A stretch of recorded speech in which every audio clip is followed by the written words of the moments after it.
हाय, हो गया पढ़ने का मन वापस? आ गए तुम लोग पढ़ने के लिए? हाँ सर, आज मन कर रहा था। सुधर जाओ, अगर रेगुलर नहीं पढ़ रहे हो, रेगुलर पढ़ रहे हो तो ऑसम। अब एक ऐसा चैप्टर जो बहुत क्रिटिकल है, काफ़ी जगहों पे आता है, मोस्ट ऑफ कम्पिटिटिव एग्जाम्स का ये बेस है नंबर्स। मैथमेटिक्स में नंबर्स से ही मेजरली बना है, लॉजिक के अलावा। तो नॉन इंजीनियर्स बहुत भागते हैं दूर। Sir maths is not something, maths से भागने के लिए ही हमने इंजीनियरिंग के अलावा कोई और फील्ड ली थी, ये वो, all of these excuses are there. But believe it or not, most of us, in fact all of us, are surrounded by numbers in some way or the other, indirectly हो या directly हो, we are surrounded by numbers. तुम्हें कल को loans लेने हैं, you have to, let's say it's a marketing role, let's say it's an HR role, everywhere numbers matter. Do you realize this? कि ऐसा नहीं है if I get into finance or if I want to get into investment banking, only then numbers become pertinent or important for me. No, numbers are absolutely omnipresent. भगवान के बाद शायद जो लोग मानते हैं numbers ही हैं जो हर जगह present हैं, ठीक है? तो it becomes quintessential that all of us get very familiar and comfortable with numbers. डरने की जरूरत नहीं है, छोटी छोटी चीज़ें हम बारीक बारीक पकड़ेंगे जो शायद इंजीनियर्स के लिए तो काफ़ी ईजी हो कि सर ये तो आप क्या ही पढ़ा रहे हो, तुमको आता है, right? Will slowly and gradually level up in a way कि तुम एकदम प्रोफिशिएंट हो जाओ, सिर्फ लैंग्वेज में नहीं, मैथमेटिक्स में भी। और numbers is going to be the base for that, है ना? तो मैथ्स से भागो मत। तुम लोग बोलते हो ना सर यार हमको मैथ्स ना ऐसे सर छेड़ के चली जाती है, हमको समझ आता नहीं है, हमें पसंद भी नहीं है मैथ्स, लेकिन कंपलसरी है बेटा। ये वो लौंडे हैं ईव टीजिंग वाले, जिनको तुम पसंद तो नहीं करते लेकिन ये तुम्हारी ज़िंदगी में रहेंगे, समझ पा रहे हो? तो अब रिचुअल की तरह गाना तो हम गाएंगे, झेलो। मैं सोच रहा हूँ कौन सा, पता नहीं, एक कैसे रैंडम सी चीज़ याद आ रही है जो इसके साथ मैथ्स जैसे डोरे डालती है ना कि यार हो रहा है, नहीं हो रहा है, नहीं हो रहा है। सो मेरे को उससे वो गाना याद आ गया डोरे डालने से। ऐसे डोरे डाले काला जादू नैना काले, तेरे में हवाले हुआ सीने से लगा ले, मैं तेरा। तूने बातें बोली कच्चे धागों में पिरो दी, बातों की रंगोली से ना खेलूं ऐसे होली, मैं ना तेरा हो। दोनों धीमे धीमे जले, आजा दोनों ऐसे मिले, ज़मीं पे लगे ना तेरे ना मेरे पाँव रे। गाना तो पहचान ही गए होगे मेरे ख्याल से। अब इसके बाद वाला पार्ट ऐसे भी लड़की गाती है, श्रेया घोषाल जी ने गाया हुआ है, तो वो उन तक ही छोड़ देते हैं। खैर, ये गाना मुझे पसंद है और समहाउ यहाँ से मुझे याद आ गया तो हमने गा दिया। चलिए, नंबर्स की थ्योरी काफ़ी ज़्यादा होगी क्योंकि बहुत सारी चीज़ें हैं और कैट जैसे एग्जाम्स और इनफैक्ट इसके अलावा भी जितने एग्जाम्स हैं बहुत नंबर्स हैवी आते हैं। तो कुछ बहुत बहुत बारीक और बेसिक चीज़ों से शुरुआत करेंगे हम नंबर्स की। क्या होगी वो शुरुआत? ओके, आई थिंक यहाँ फाइल आई ही नहीं है। Let's start of. ये रही तुम्हारी फाइल, इंपोर्ट हो गई है, नहीं हुई सर? लो, फिर हो गई। चलो, कुछ बेसिक चीज़ें अपन समझने की कोशिश करेंगे। Numbers 1.1 theory booster. तुम्हें पता होगा लेक्चर का फ्लो कैसा है, नहीं पता पिछले लेक्चर्स जाकर देखो। ओके, क्लासिफिकेशन ऑफ नंबर्स बहुत बेसिक। एक छोटू सा ना हम एक चार्ट जैसा बनाएंगे जिसमें और बेहतर समझ में आएगा। सबसे पहले तुम लोग को बेसिक चीज़ें पता है, काउंटिंग जो करते हैं, उंगलियां कितनी है? 1 2 3 4, ये सुनो। 0 से शुरू नहीं होता, 1 से ही शुरू होती है ना। उंगलियां कितनी है? 1 से तो शुरू हो रही है। सो नेचुरल नंबर से शुरू करते हैं, नंबर लाइन पकड़ते हैं कुछ इस प्रकार से। कैसे होते हैं नंबर्स? 1 2 3। सबसे छोटी क्लासिफिकेशन हो गई ये, इस तरह से ये नंबर लाइन चलती ही चली जाएगी, यस और नो? तो ये हो गए तुम्हारे नेचुरल नंबर्स। 0 से बड़े जितने भी कंप्लीट नंबर्स हैं, होल नंबर्स कह लो, 1 2 3 4, नेगेटिव साइड और 0 भी इंक्लूडेड नहीं है, यहाँ तक ये नेचुरल नंबर्स हो गए। शानदार। अगर 0 भी इंक्लूड कर दो, सिर्फ 0, तो वो बन जाएगा होल नंबर्स। क्या बात समझ में आती है? हाँ सर, बहुत ईजी है। अब इसके साथ negative side of the line भी ले लो, -1 -2 -3, ऐसे जितने भी तुम्हारे नंबर्स हैं उनको हम कह देते हैं इंटीजर्स। क्या ये बात साफ साफ समझ में आती है? आसान। अब इनके बीच में बहुत सारी जगह दिख रही है, समझो यहाँ पे 1.5 होगा। 1.5 मतलब 3/2 होता है, 2.5 5/2, ऐसी कोई भी चीज़ कुछ भी ले लो, 3.75, कुछ ना कुछ होगा। ये सब भी तो है इसके अंदर, तो ये तुम्हारे मिलाकर बन जाते हैं rational numbers. Sir rational numbers का डेफिनेशन बहुत सिंपल, किसी भी चीज को p बाई क्यू फॉर्म में अगर लिख सको that is a rational number. For example 2/5। Sir फिर तो 4 रैशनल नंबर नहीं होगा। क्यों भाई, 4 को भी तो आप 4/1 लिख सकते हो ना। सो यस, ये इंटीजर्स और होल नंबर्स और नेचुरल नंबर्स भी तुम्हारे रैशनल नंबर्स होते हैं। क्या यहाँ तक सब क्लियर है? हाँ सर। इरैशनल, सर इरैशनल क्या होगा? p बाई क्यू में जो ना लिख पाओ, certain things which can not be written in p by q form, जैसे कि एग्जाम्पल देते हैं √2, पाई, ये सारे कुछ एग्जाम्पल्स हैं और भी कई सारे हैं। तुम बता सकते हो अगर ऐसे कोई फेमस नंबर्स, तो मैं जानू।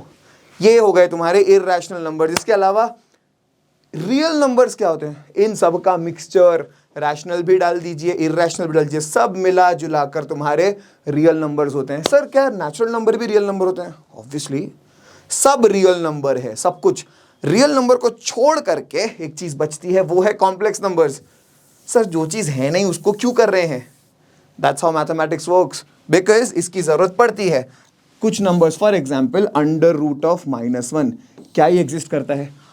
किसी भी नेगेटिव नंबर का तुम अंडर रूट नहीं ले सकते। क्या ये बात समझ में आती है? So technically this is non existent. इस चीज को उन्होंने डिफाइन कर दिया कि आई, ये लो मैथ्स को और टफ कर देता हूं मैं, आई बना दिया। तो कॉम्प्लेक्स नंबर्स कुछ इस प्रकार के होते हैं, a + ib, ये इसका जनरल फॉर्म होता है। इसको और डिटेल में अपन वक्त आने पर पढ़ते जाएंगे। क्या यहाँ तक ये बात आसान और साफ है? हाँ सर, ये तो इजी हो गया हमारे लिए। सर आपने कहा एक टेबल बताओगे? बिल्कुल। टेबल हमारी क्या बोलती है? नंबर्स जो होते हैं तुम्हारे, लेट्स से नंबर्स का तुम एक टॉपिक ले लो, है ना। इसका ब्रॉड क्लासिफिकेशन क्या होगा? सबसे नीचे से शुरू करो। रियल नंबर्स और कॉम्प्लेक्स नंबर्स, एक हो गए तुम्हारे रियल और एक है नॉन रियल। नॉन रियल बोले तो complex. Is that clear? Complex के अंदर अभी कोई फर्दर क्लासिफिकेशन हम नहीं देखने वाले, ये यहां तक सीमित है। This is done and dusted. Under real you get into rational numbers and irrational numbers. We do not bifurcate irrational numbers any further. ये भी यहाँ रुक गया। rational numbers को हम और ब्रेक करते हैं किस चीज़ में? अब तुम देखो rational numbers से हम कहाँ पहुँचे थे? Integers, whole numbers, natural numbers. ये चीज़ समझ में आती है? क्या हो गए? इंटीजर्स, नेचुरल नंबर्स और होल नंबर्स। क्या ये बात क्लियर है? कुछ इस प्रकार से क्लासिफिकेशन हो जाता है। अब तुम एक बात बताओ, सर ये तीनों भाई थोड़ी होंगे। बेटा रैशनल के अंदर इंटीजर्स है, ये समझ में आता है। अब ध्यान रखना, ये क्या हमने सही बनाया? मेरा तुमसे पहला इंपॉर्टेंट सवाल है, कुछ मिस कर गए क्या तुम यहाँ पे? सर यहाँ एक और चीज़ थी, इरैशनल नंबर्स, वो तो हमने ले ली, डन। रैशनल के अंदर बस यही कैटेगरीज बची। ये क्या भाई होंगे या बच्चे होंगे? सर क्या बात कर रहे हो? बेटा नेचुरल नंबर्स भी तो इंटीजर के अंदर आते हैं। तुम ये चीज समझना, इसको यहां से हटा देते हैं, है ना। होल नंबर्स को भी हटा देते हैं। मुझे एक बात बताओ, इसको और छोटा कर देंगे। इंटीजर्स का बच्चा कौन होगा? Whole numbers. यस और नो? ऐसा कोई होल नंबर है जो इंटीजर नहीं है? हैं? समझ में आ रही है बात? ये there is no whole number which is not an integer. Similarly, और नीचे क्या लिख दूं इसके में? अब आ जाएंगे अपने फाइनल नेचुरल नंबर्स। क्या बात समझ में आ रही है? उल्टा देखो, ऐसा कोई नेचुरल नंबर नहीं जो होल नंबर ना हो। Think of it, no. ऐसा कोई भी नेचुरल नंबर है जो होल नंबर नहीं है? Awesome. There is no whole number which is not an integer. क्या ये बात सच है? There is no integer which is not a rational number. क्या ये बात समझ में आती है? ओके, अब ये दोनों भाई हैं। Rational number, there is no rational number which is not real. क्या ये बात समझ में आती है? And there is no real number which is not a number. बस इस तरह से ये फ्लो समझने के लिए, you don't have to rectify this essentially gives you a sense of okay how are numbers classified and how logical it is. I hope this is clear. बढ़ते हैं इससे आगे। अब रैशनल वर्सेस इरैशनल का एक सिंपल सा definition draw करेंगे। क्या मतलब था रैशनल का? Sir p by q form में लिख सकते हैं, simple. This is the definition of a rational number. If, उसका एक डेफिनेशन बना दिया, decimal is terminating. For example let's say ऐसा 0.25 टर्मिनेट हो गया ना, खत्म हो गया, फिनिश्ड। What was this? तुम्हें पता है इसको हम क्या लिख सकते हैं? कुछ लोगों को तो डायरेक्ट पता है, but 25/100 which is nothing but 1/4। क्या ये रैशनल नंबर है? p by q. तो yes, a terminating decimal is a rational number. तो ये सेटिस्फाई कर रहा है, ये होना जरूरी, ये कंडीशन है। इफ दिस इज ट्रू तभी वो रैशनल नंबर होगा। Decimal is recurring. Example repeat हो रहा है बेसिकली 0.3333 है कि नहीं, ऐसा कुछ देखा है जीवन में? हाँ सर देखा है, 1/3 होता है, ये भी तो रैशनल है। So if the decimal is recurring तब भी वो रैशनल नंबर होता है। एग्जाम्पल इसने एक और दो दे दिए हैं, इरैशनल का तो मैं पहले बता चुका हूँ, √2 और pi. I hope this is all clear. यहाँ तक समझ में आ रहा है? समझ में नहीं, समझ में आ रहा है? हाँ सर। अब कॉम्प्लेक्स नंबर्स को एक दफ़ा थोड़ा करीब से देखेंगे। कॉम्प्लेक्स नंबर का डेफिनेशन क्या बताया था मैंने कि सर √(-1) ऐसा एग्जिस्ट ही नहीं करता, इसको हमने आई मान लिया। ओके, तो आई का जब स्क्वायर करोगे तो √-1 क्या बन जाएगा? सर -1। सही बात है, वही तो लिखा है यहाँ, आई स्क्वायर इज -1। क्या ये बात समझ में आती है? बस इतनी सी बात। अब एक पैटर्न होता है इसके अंदर, आई की पावर 1 कितना था? आई की पावर 1 वॉज √(-1). टेक्निकली आई की power 1 is i square is -1। I cube क्या होगा? सर आई क्यूब मतलब i square into i, yes और no? What is i square? I square is -1, -1 into i कितना होगा? -i। वही तो लिखा है, i cube is -i। Awesome. I की पावर 4 क्या होगा? सर 1। क्यों? आई का स्क्वायर इज -1, तो आई की पावर 4 मतलब इसका भी स्क्वायर, यानी कि -1 का स्क्वायर विच विल बी 1। क्या ये बात समझ में आती है? आई होप यहाँ तक क्लियर है।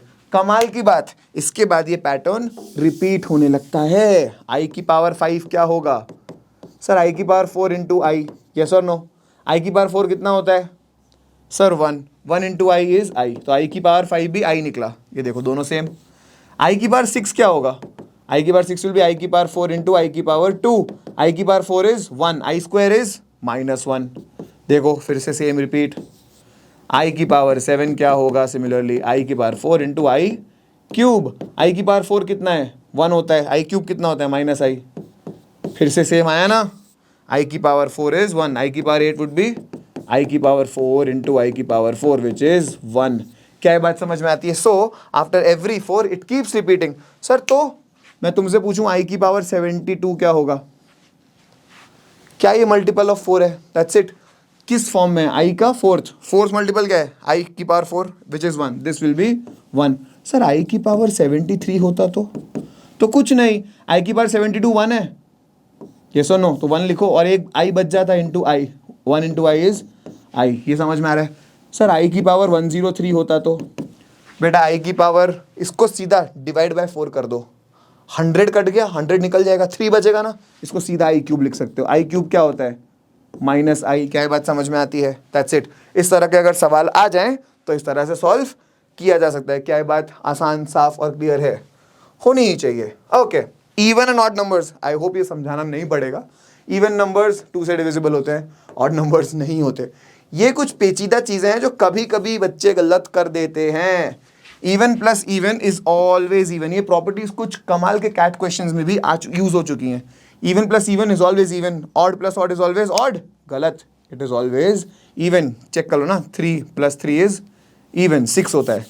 इवन इंटू एनी नंबर, एक अगर इवन हुआ मल्टीप्लीकेशन में वो पूरे को इवन कर देगा।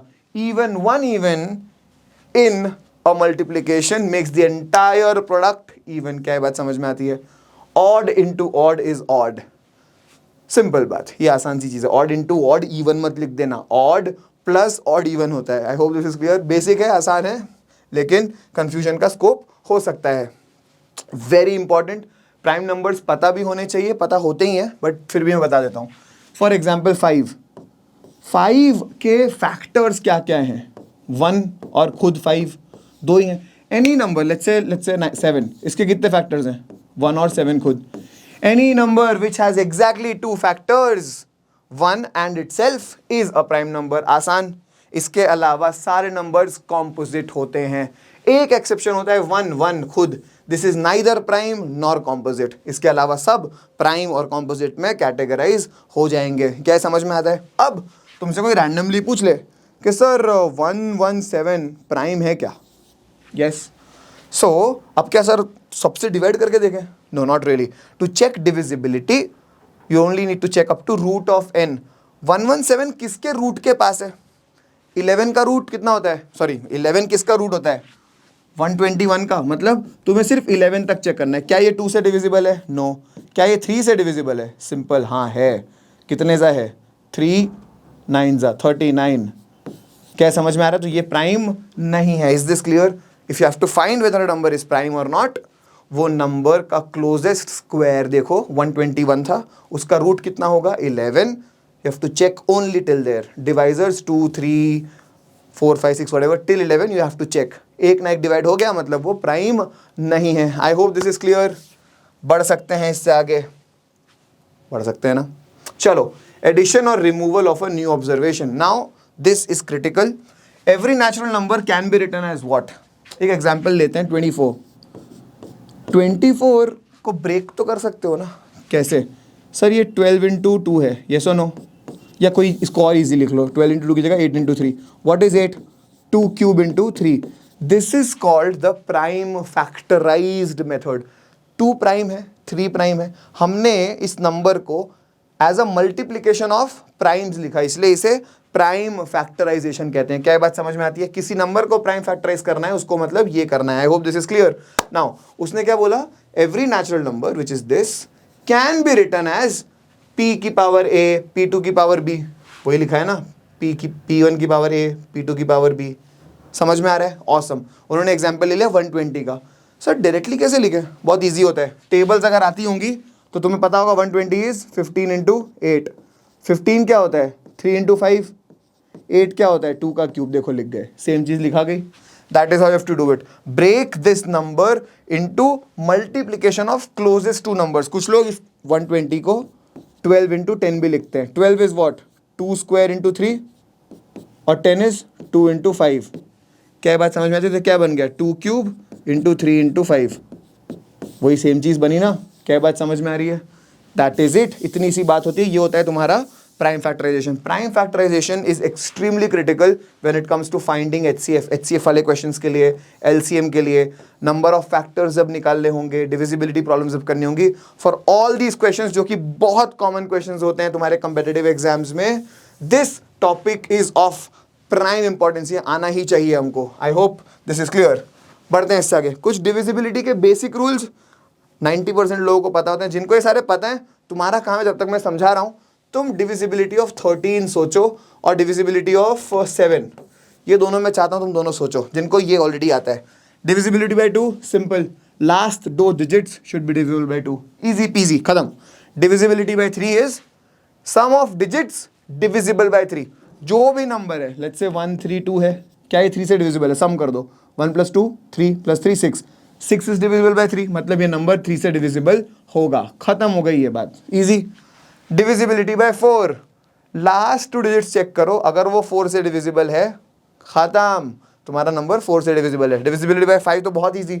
नंबर या तो 5 से एंड हो या तो 0 से, 0 से. इजी. इसको मतलब काट नहीं रहा हूं. Divisibility bye 6.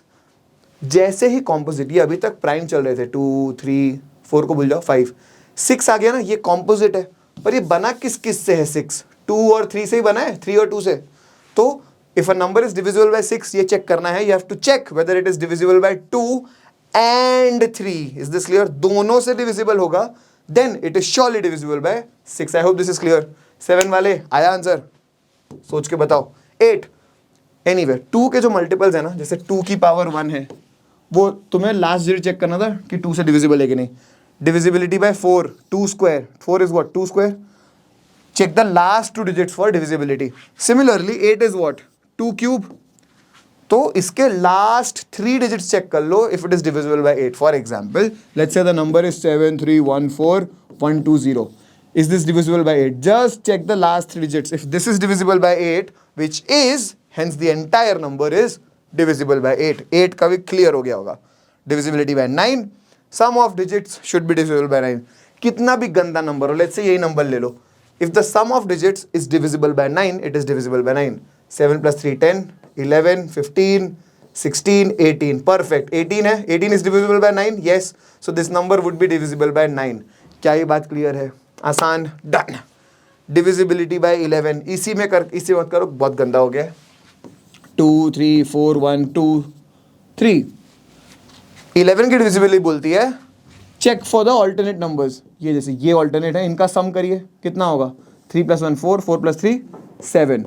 और जो बचे हुए ऑल्टरनेट नंबर्स हैं, 2 + 4 6, 6 + 2 8. this difference, modulus of this difference, which is -1 in this case, if this is divisible by 11, then the number is divisible by 11. क्या -1 11 से divisible है? नहीं. So if the difference of these alternate sums is a multiple of 11 or 0, then the number is divisible by 11. क्या ये बात साफ साफ आसान भाषा में क्लियर है? हाँ सर. 7 और 13 की डिविजिबिलिटी बताओ ना. नहीं बताऊंगा. बता रहा हूँ, रुक जाओ, रो मत. खैर इसको अपन इरेज करते हैं. अरे ऐसा क्यों हो गया इरेजर गंदा सा? ओ ये तो कुछ ज़्यादा ही हो गया. ऑसम. चलो अब देखते हैं 13 और 7 की. 13 की बताता हूँ पहले. फॉर एग्जाम्पल 182 नंबर है, लेट्स से. बहुत ईजी. जो लास्ट डिजिट है ना उसको करो मल्टीप्लाई 4 से. किया? कितना होता है 4 ज़ा 8, और इसमें ऐड कर दो 18 + 8 कितना होगा 26. Is this divisible bye 13? Yes, this is divisible bye 13, hence this will be divisible bye 13. क्या ये बात समझ में आई? आसान, सिंपल. जरूरत पड़ेगी नहीं, बट जैसे फॉर एग्जाम्पल 195 चेक करते हैं अपन. 5 का 4 times is 20. 20 + 19 is 39. Is this divisible bye 13? Yes sir, hence 195 is also divisible by 13. 7 की डिविजिबिलिटी भी कुछ इस प्रकार से आती है. जो बच्चे निकाल सकते हैं कमेंट करके मुझे चुपचाप बताओ 7 की डिविजिबिलिटी कैसे निकालोगे. आई होप दिस इज क्लियर. बढ़ते हैं इससे आगे. चलो सर, प्राइम फैक्टर्स का कुछ कुछ बताया आपने. कॉम्पोजिट नंबर्स की divisibility. To check divisibility by composite number, break into relative primes. बहुत सिंपल बताया था. फॉर एग्जांपल कोई नंबर है 2 3 4 5 6. You have to check the divisibility of this by 24. Let's say direct तो नहीं कर रहे. 24 is made up of what? 8 and 3. So if this number is divisible by both 8 and 3, then it is divisible by 24. क्या ये 8 से divisible है? 8 से divisibility कैसे चेक करते हैं? Last 3 digit should be divisible by 8. क्या ये है? 8 5 40 56. यस, 8 से डिविजिबल है. 3 से है क्या? सम इसका 3 का मल्टीपल होना चाहिए. 7 12 18. ऑसम, इससे भी डिविजिबल है. खत्म. This number is divisible by 24. क्या बात समझ में आई? This is how you can check it for composite numbers like 24. I hope this is clear. बढ़ते हैं इससे आगे. ओके, फैक्टर्स एंड मल्टीपल्स बहुत बहुत बेसिक चीज़ है यार. ये मतलब बताने में मुझे शर्म आ रही है actually. If a is equal to b into n, इसका मतलब a is a multiple of b. यार बहुत ईजी है. 24 इज इक्वल टू 2 इंटू 12 है ना. तो वो ये बोल रहा है कि 24 is a multiple of 2, isn't it? सच बात, easy. If b divides a, b divides a मान लो कि 24 है और b है तुम्हारा 8. a 24 है, b तुम्हारा 8. If b divides a, then b is a factor of 24. क्या 8 24 का फैक्टर है? हाँ सर है. इजी है ना. This is just basic definition, ज़्यादा कुछ इस पे ध्यान देने की जरूरत नहीं है. की फैक्ट्स. सर मल्टीपल कितने हो सकते हैं? 1 2 3. 8 के कितने मल्टीपल्स हैं दुनिया में?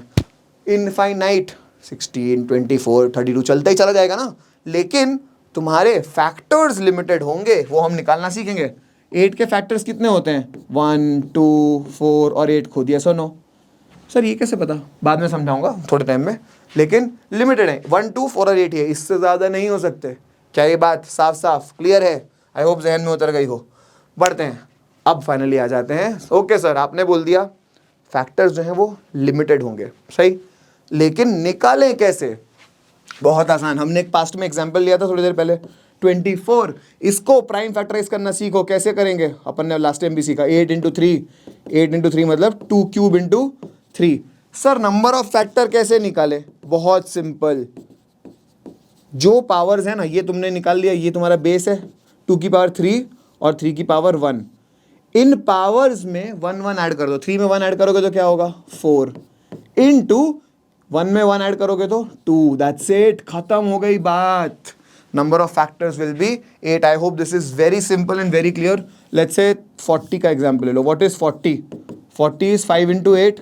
8 is what? 2 cube. 2 cube into 5. Number of factors कितने होंगे बच्चों? ये पावर 3 है, ये पावर 1 थी. 4 into 2. Again the answer is 8. क्या ये बात समझ में आती है? बहुत आसान हो जाना चाहिए. आई hope this is clear. Number of factors कैसे निकालने हैं, प्राइम फैक्टराइज करना आना चाहिए. फर्स्ट भूलना मत, ये हमेशा प्राइम रहने चाहिए. प्राइम फैक्टराइजेशन है. क्या बात समझ में आ रही है? नहीं तो कुछ बच्चे क्या करेंगे? सर हमने ना 4 इंटू 6 लिख दिया था, तो 4 की पावर 1, 6 की पावर 1, हमारे तो सिर्फ 1 1 है, तो 2 इंटू 2 4 ही फैक्टर्स आ रहे थे।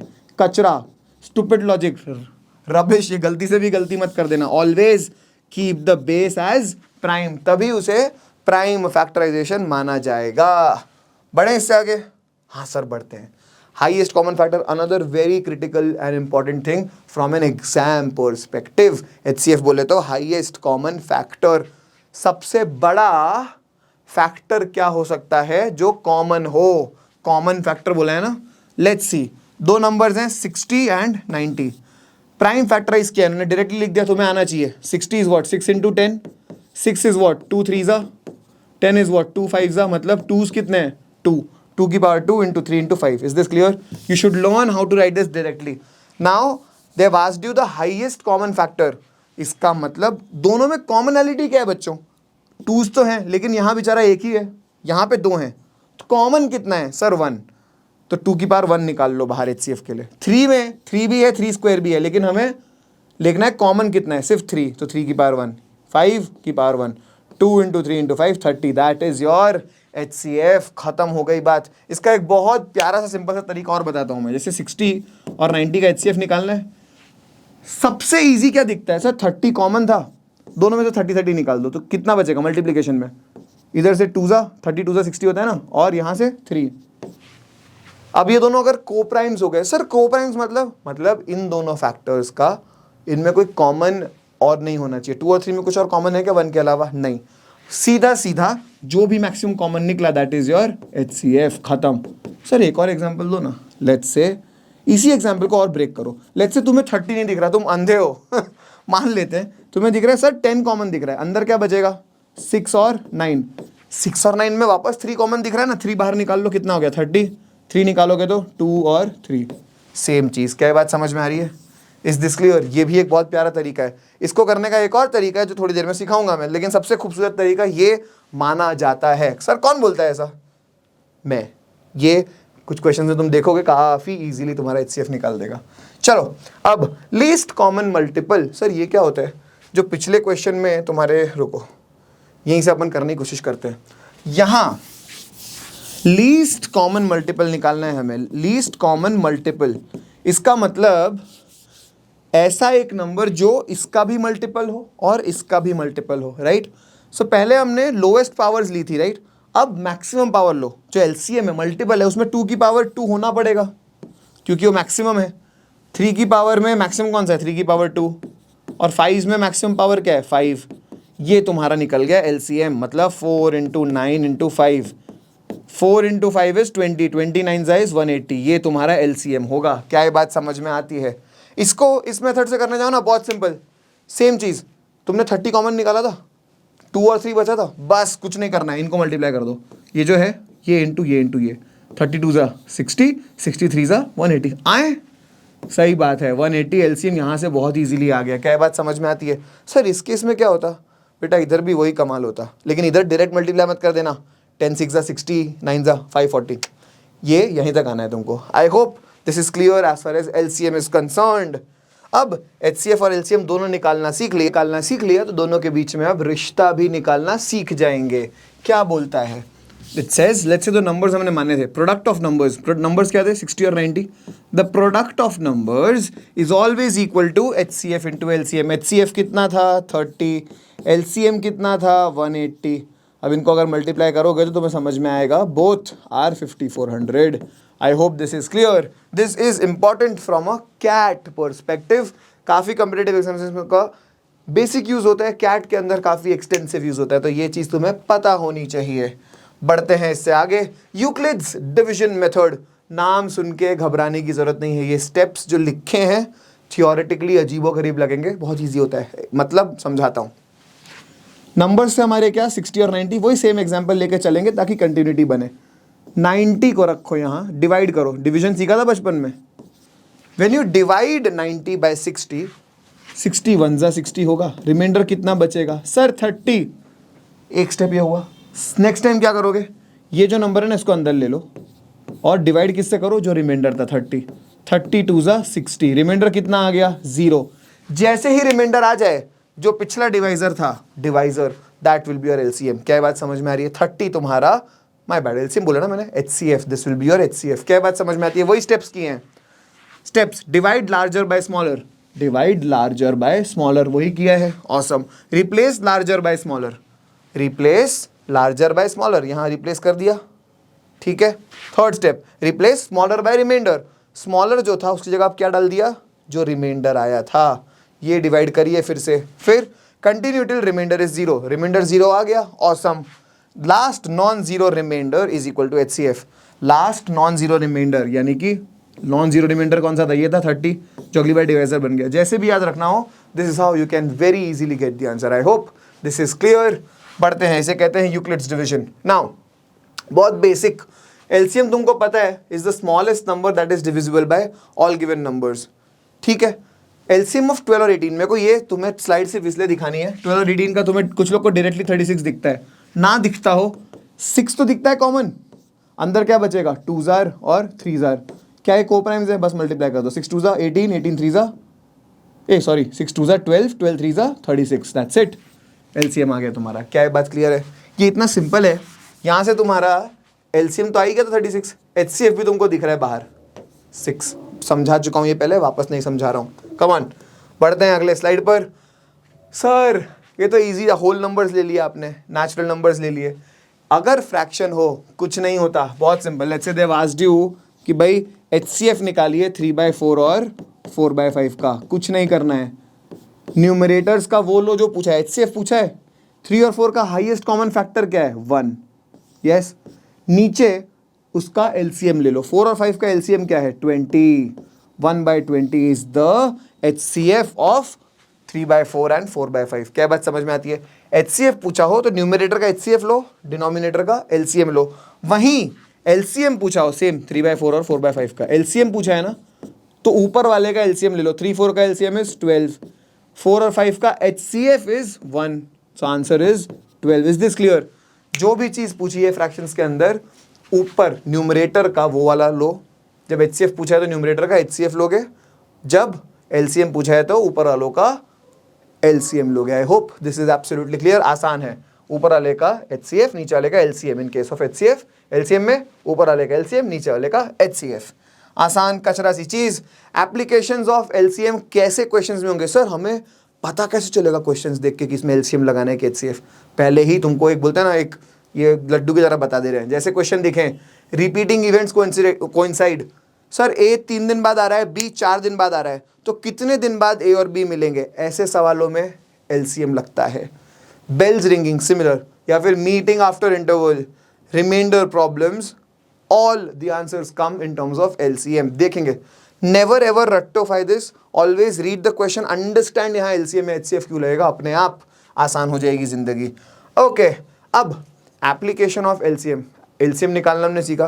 कुछ सवाल देखते हैं विचित्र टाइप के, जहां एप्लीकेशन यूज होता है। टाइप 1 होता है कि लेट्स से तुमसे बोला गया है व्हेन, इसको लैंग्वेज को मैंने नॉर्मल रखा है, यहाँ पे तुमको क्वेश्चन मैं समझा रहा हूँ, ऐसी लैंग्वेज में नहीं आएगा।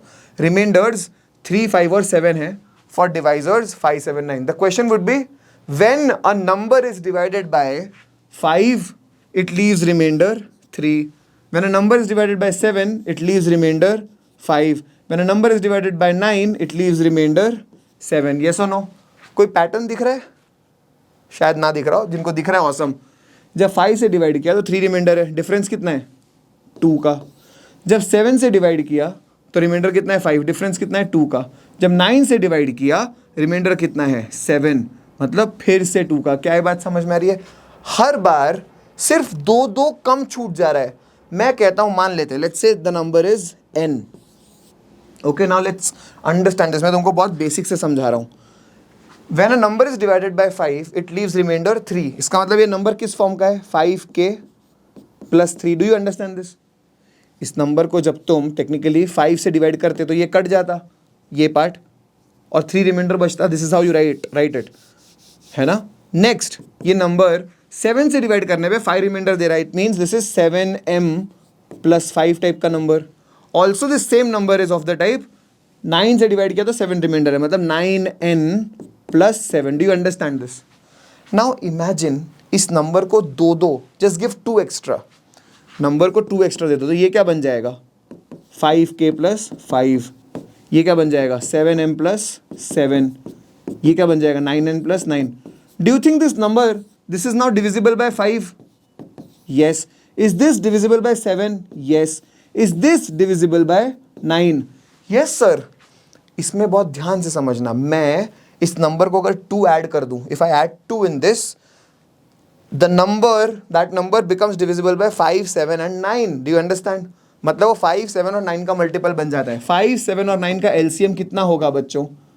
नॉट इजी, सब कोप्राइम्स हैं एक दूसरे से तो मल्टीप्लाई करना पड़ेगा. 5 7 जा 35, 35 इंटू 9 करना सीखो, इट वुड बी 315. 315 ऐसा नंबर है जो पहला मल्टीपल है 5, 7 और 9 का. हमने क्योंकि 2 ऐड किया था तब जाके वो मल्टीपल बना था, राइट? 5, 7 और 9 का 2 ऐड किया था, 2 दिया था तो 2 वापस भी तो निकालो. होल्ड ऑन, मैं तुमको बहुत इजी टेक्निक बताऊंगा इसकी. 2 दिया था तो 2 वापस निकाल लो, कितना होगा 313. Do you understand this? क्या ये बात समझ में आती है? सर 313 क्या? अब तुम चेक कर लो. अब ये सब मिटा देता हूं मैं. 313 को अगर 5 से डिवाइड करोगे तो क्या 3 रिमाइंडर आएगा? यस. क्या 313 को 7 से डिवाइड करोगे? लेट्स से डिवाइड किया 7 से, 4 जा 28, 23 बचा, मतलब रिमाइंडर कितना आया? बी केयरफुल, 28 है, 3 बचा 33, रिमाइंडर कितना होगा 33. When you divide 33 by 7 remainder would be 5, वही रिमाइंडर है. When you divide this by 9, 313 को एक बार 9 से भी डिवाइड करो तो कितना आएगा? 9 3 जा गया 27, 43, 45, 43, कितना बचा रिमाइंडर? 36 कटता है 7, रिमाइंडर कितना बचा? Just check it will be 7. Do you understand? 9 3 जा 27, 43 बचा, 36 निकलेगा, 7 रिमाइंडर बचेगा, वही बचा है.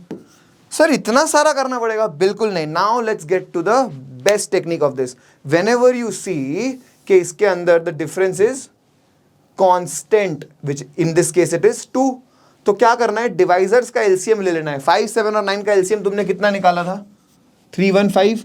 So it will B 315 into के, सम कांस्टेंट के, उसमें से तुमने 2 ऐड किया था ना इधर, और लास्ट में हमको क्या करना पड़ा था? 2 माइनस किया था ना हमने, बिकॉज एक्चुअल नंबर से हमने 2 ऐड किया था, तो हमें नंबर निकालना है तो -2 भी करना पड़ेगा. So this -2, this will be the general form. K1 रखोगे तो स्मॉलेस्ट नंबर मिल जाएगा. 315 - 2 इज 313, जो हमारा पहला नंबर आया था. सेकेंड नंबर ऐसा ढूंढना हो तो यहाँ 2 रख दो. 730 - 2 इज 728. 728 भी वही काम करेगा तुम्हारा. क्या ये बात सबको साफ साफ क्लियर है? सर 728 पक्का? मुझे डाउट हो रहा है, 728 गलत है. 315K - 2 ये सही है ना? ये तो सही है, लेकिन इस 7 से जब मैं डिवाइड करूंगा तो रिमाइंडर 9 नहीं देगा. ये मेरे को डाउट आ रहा है. नहीं, 9 से. ओके लेट्स सी कुछ गड़बड़ की है क्या अपन ने? यहाँ तक तो अपन आई थिंक सही है. 315K - 2 भी सही ही लग रहा है मेरे को. 630 होगा ना यार? 315 इंटू 2 इज 630. 630 - 2 इज 628. अब सही आ जाएगा. बी केयरफुल, ऐसी गलतियां सबसे हो सकती हैं.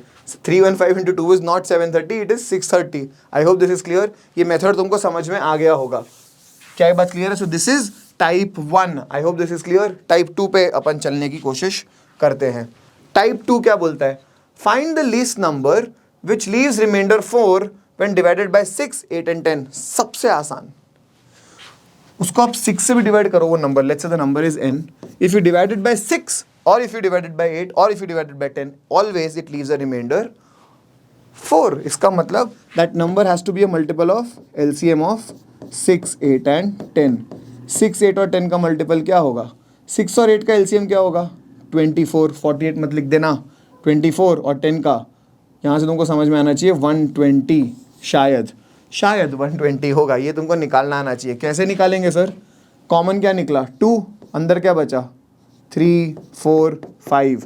ये तीनों को प्राइम्स हैं, बस मल्टीप्लाई कर दो. 2 3 = 6, 6 4 = 24, 24 5 = 120. ये तुम्हारा LCM निकल गया. क्या ये बात समझ में आती है? सर इसका HCF क्या होता? जो बाहर है 2. Just a reminder of our previous theory. ये समझ में आई? तो LCM कितना निकला? 120. सो 120 से तो ये सारे नंबर्स डिवाइड हो जाते हैं. बट अपना नंबर कैसा है? It is it leaves remainder 4। इसका मतलब वो नंबर कैसा होगा, 120k प्लस 4। जब इस नंबर को तुम 6 से 8 से 10 से डिवाइड करोगे, it will leave a reminder of 4। I hope this is clear. Least number पूछा हो तो यहाँ पे k को 1 डाल देना। k को 1 डालोगे क्या आएगा, 124। बी केयरफुल, पहला नंबर एक्चुअली 0 डालने पे भी आ जाएगा। 0 डालोगे तो कितना आएगा नंबर, 4। 4 को तुम 6 से डिवाइड करो, रिमाइंडर 4। 4 को तुम 8 से डिवाइड करो, रिमाइंडर 4। समझ में आ रहा है? लीस्ट नंबर पूछा होता तो टेक्निकली आंसर ये होता। लीस्ट 3 डिजिट नंबर पूछा होता तो k 1 डालना पड़ता। ऐसे क्वेश्चंस को थोड़ा थोड़ा सा वो लोग ट्वीक कर सकते हैं, बी केयरफुल। चलो भैया, ये भी समझ में आ गया। टाइप 1 में क्या था, डिफरेंस कांस्टेंट था, 2 का डिफरेंस था डिवाइजर और रिमाइंडर के बीच। सेकंड केस में क्या था, रिमाइंडर ही कांस्टेंट था, which was very easy. Third case होगा जहां पे सर दोनों ही कांस्टेंट नहीं होंगे। Find the number such that leaves remainder 1 when divided by 4। 1 when divided by 4 मतलब वो नंबर किस फॉर्म का हुआ, 4k + 1। ये ना लिखना है, कैसे लिखा है तुम्हें को कमेंट्स में बताओ, मैं तुम्हें समझाऊंगा फिर। ठीक है, ये नंबर ऐसा भी है। And leaves remainder 3 when divided by 5 मतलब 5k नॉट k, कुछ और वो लिखना, 5m + 3। क्या ये बात क्लियर है? मतलब ये नंबर इन दोनों फॉर्म्स का है, मतलब ये दोनों यही नंबर है ना, तो इसको इक्वेट कर सकता हूँ। 4k + 1 = 5m + 3। यस और नो? एक साइड पे ले आओ किसी एक के टर्म्स में, लेट्स से हम k के टर्म्स में ले आते हैं। 5m, ये +3 - 1 इज 5m माइनस और आधा +2 डिवाइडेड बाय 4। ऐसी m की कौन सी वैल्यू है जिसपे k एक होल नंबर आए, होल नंबर। m को 1 रखा, डिवाइड हो जाएगा, हाँ सर m को 1 रखिए, 5 गलत नहीं होगा। 2 रखेंगे तो हाँ, 5 2 जा, ये तो उसको स्क्वायर मत समझ लेना, रुक जाओ, कहाँ गया? ओके, हमने लिखा था वो गायब हो गया। Let's do this again. 4k + 1 था और 5m + 3 था, यस और नो? बहुत बढ़िया। तो k को हमने क्या लिखा, 5m + 2/4। मैंने कहा m की वैल्यू 1 रखी तो क्या ये कांस्टेंट, क्या ये चीज़ एक होल नंबर आएगा? m को 2 रखो, 5 2 10 + 2 12/4 is 3। Awesome. When m is 2 k is 3। बहुत बढ़िया। m को रखो 2, माय बैड, m को रखो 2, हाँ सही तो है। कितना आया, 13। ऑसम। यहाँ रखो k को 3, कितना आया, 13। सर दोनों बराबर है, कोइंसिडेंस? गलत, मैथमेटिक्स, दोनों इक्वल आने ही थे। क्या ये बात समझ में आई? ये 13 आया, 13 इज योर स्मॉलेस्ट नंबर जो ये कंडीशन सेटिस्फाई करेगा। सर कॉमन टर्म निकालना हो, मतलब कि सेकंड टर्म थर्ड टर्म क्या होगा, बहुत ईजी। हर बार एलसीएम ले रहे हो, इस बार भी एलसीएम लो। 4 और 5 जो डिवाइजर्स हैं उसका एलसीएम लो, 20k प्लस अपना पहला टर्म क्या आया था, 13। This is your general term. First term निकालना हो तो फर्स्ट टर्म तो 13 ही हो गया था, सेकंड निकालना तो 1 रखो, 33। 2 रखोगे तो 53। चेक करना, पहला नंबर 13 है, अगला नंबर 33 है, अगला 53 है। डिवाइड करके देखना, आंसर यही आएगा। आई होप दिस इज क्लियर। ये 3 टाइप के मेजरली एप्लीकेशंस ऑफ एलसीएम बनते हैं। इसके बाद ऐसे सवाल ना बने, ये होना नहीं चाहिए। किताबों से सॉल्व करोगे, जल्दी जल्दी आंसर्स आते जाएंगे। अब एप्लीकेशन ऑफ एलसीएम सीखा, एचसीएफ का कहाँ पे आता है, कुछ ऐसे क्वेश्चंस के अंदर, डिवाइडिंग इनटू इक्वल ग्रुप्स या फिर largest possible size of a group, packing problems, common factors. Answer is mostly HCF. Question जब हम देखेंगे धीरे धीरे across your 80 percentile, 90 percentile, 95, 99, this will automatically get clear in your heads. Okay boss, factorials, this is critical, important है, काफ़ी सवाल इस पे बन जाते हैं, तो हमें आना बहुत ज़रूरी है। फैक्टोरियल तुमको पता है, मैंने तुमको पहले भी बोली हुई है ये बात किसी लेक्चर में, 1 2 3 से लेकर 8 तक के फैक्टोरियल्स तुमको याद होने चाहिए। 8 फैक्टोरियल अगर याद नहीं है तो शर्म आ जानी चाहिए। 43,000, सर आप ही भूल गए क्या? हाँ यार मैं ही भूल गया। 50, अच्छा नहीं 40320 होता है। अब देखो, मुझे भूल भी गया था ना, तो भी मैंने याद कर लिया। कैसे? 7 फैक्टोरियल मुझे पता है 5040 होता है, तो इंटू 8 करना था, मेरे से जल्दी से हो गया, 40320। So the point is you should be able to do it quickly. But हाँ, 8 फैक्टोरियल तक याद हो बेहतर। सर आपको ही याद नहीं था तो हमको क्यों रहेगा? रहता है, कभी कभार जहन से निकल जाता है, फायदे में रहोगे, मान लिया करो। Anyway, now the point being, इसको मिटाते हैं। 0 फैक्टोरियल होता है 1, ये तुम्हें पता होना चाहिए। सर क्यों होता है? यूट्यूब पे सर्च मारो, मस्त मिल जाएगा इसका आंसर में, लंबा चौड़ा एक्सप्लेनेशन है, अभी मैं फिलहाल समझा नहीं रहा उसको। यूज किस में होता है? रिमाइंडर प्रॉब्लम्स, डिविजिबिलिटी, पीएनसी के अंदर ज्यादा यूज होगा, इसका इस्तेमाल होता रहेगा। अभी के लिए इसको बस समझ लो कि फैक्टोरियल तुम्हें आने चाहिए। ओके, ये दिस इज बेसिक। -3 का मॉड क्या होता है? 3 भी हो सकता है या फिर -3 भी। ये मॉड्यूलस का फायदा क्या होता है? एक बात बताओ, तुम्हारे घर से तुम्हारा कोचिंग इंस्टीट्यूशन 6 किलोमीटर दूर है, तो घर से तुम जब कोचिंग जाओगे तो 6 होगा, वापस आओगे तो -6 होगा क्या? ऐसे तो फिर तुम्हारा पेट्रोल लगना ही नहीं चाहिए।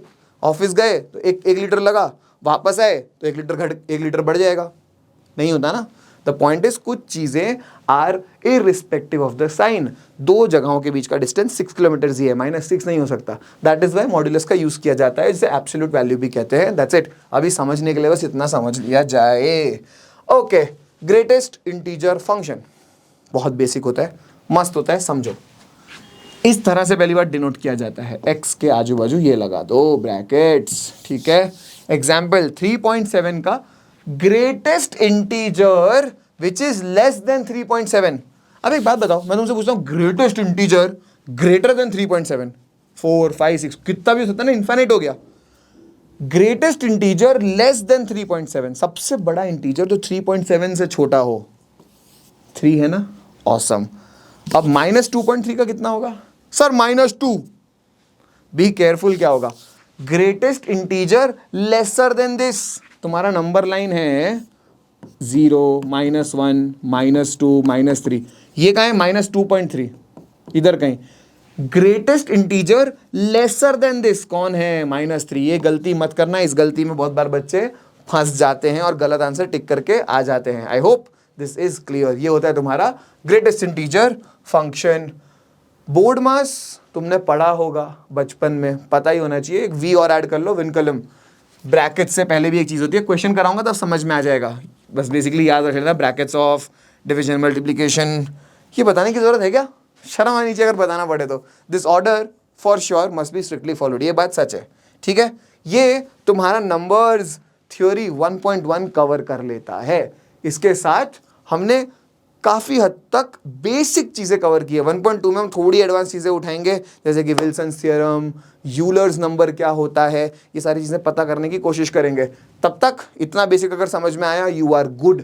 इतना समझ में आ रहा है मतलब आगे का भी समझ जाओगे। आई hope this is clear. With this I will see you in the next video.